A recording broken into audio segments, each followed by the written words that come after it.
The most impactful way to train my eye as a photographer has been shooting without a planned subject in mind. It forces me to take a boring scene and make it into something interesting.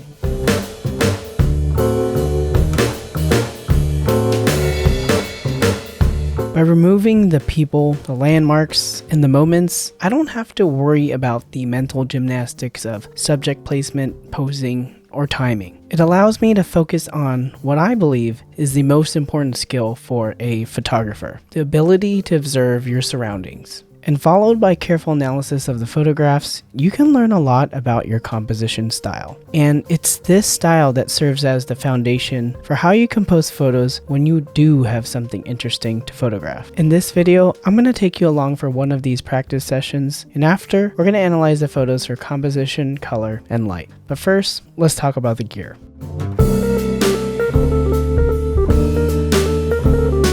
The key to focus practice is minimizing the amount of variables so that we can focus all our energy on observation and composition. Today, I'll be using the Ricoh GR IIIx with its fixed 40mm lens and my film simulation recipe, Reggie's Color Negative.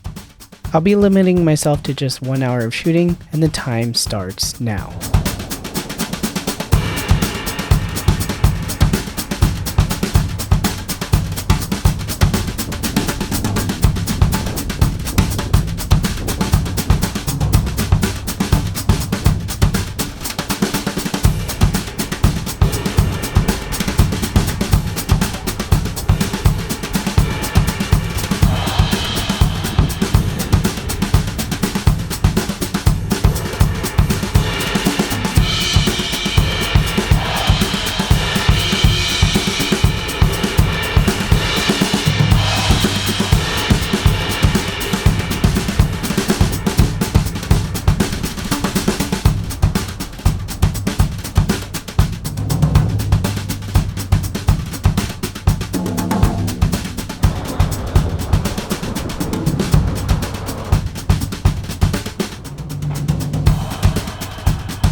By reviewing, analyzing, and self-critiquing the photos, we can train our eye to see what's working, what's not, and what ideas need a little bit more work.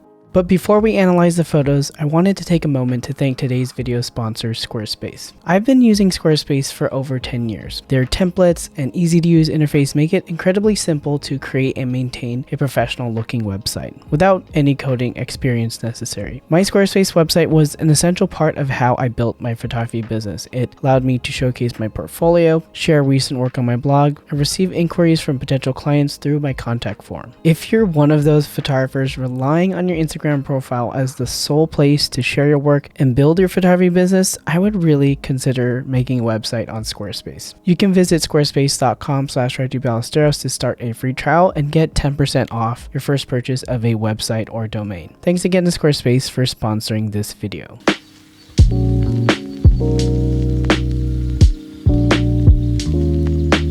So the first thing that I do when I analyze all the photos is I look at them overall as a whole to see if I can notice any types of trends. And there are a few things that I notice is first, I photograph a lot of flat looking photos in terms of just something across the street and using a wall or a door or a car, flat perspective in terms of not having any angles. And I think this is indicative of specifically two things. First, the focal length, and two, the location that I was photographing at. The 40mm focal length of the Ricoh GR GR IIIx. It doesn't have a lot of distortion like a wide angle lens, so you can't really play with distorted looks too much, and it also isn't super compressed. It's not a telephoto lens. Another thing that I noticed too is I did photograph corners, for example this mailbox and this building corner here and here, and I think that's because really I really like symmetrical composition. That's just something that's very comfortable to me when I'm in an uncomfortable situation. I look for symmetrical photos. So the key to this is really making sure that I have a grid enabled on my camera and I can line up that center line of the grid with the corner of this building. And this creates a really nice anchoring point for the eye to have the viewer look directly where they need to. It's not confusing at all. You don't have to scan the photo to find what's interesting about it. One thing I am doing intentionally is I'm trying to make an even gap between this side as well as this side. So these dimensions here, I try to get as equal as possible. That helps to overall create a very clean and symmetrical look. As far as the lighting goes, the lighting was coming from the right side and it was a very nice direct sunlight day. And because of this, it creates a nice contrast. You have a dark side of the building and a light side of the building. So this creates this contrast that is very obvious to the viewer, as well as there's also a color contrast to the photo as well, because we have orange and blue, which those are complementary colors on the color wheel. Really trying to make sure that here that I have a 90-degree angle. In the camera, I have the electronic level enabled as well as a grid to kind of make this all possible. And that's kind of like the formula for what I call a corner shot.